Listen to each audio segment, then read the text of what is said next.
Yeah, so I think one of the key things I remember when I was in the corporate sector was realising that I wasn't like anyone else there. Sometimes when you were being successful or you had those little wins, people weren't necessarily cheering you on.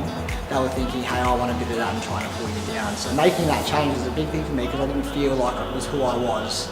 And I just knew at that point that I needed to make a change. I've been able to go from a personal trainer to a leader to an owner to multi-owner, and I've been able to help thousands of people, which has been awesome. The reason that I choose not to do it on my own is because, one, the proven side of a brand and the power of a brand is really important. You can create and structure programs for clients that are really good and proven. It's not just, I'm just going to go do what I like because, hey, I learned something new. What that does is it allows me to have a life outside of my business.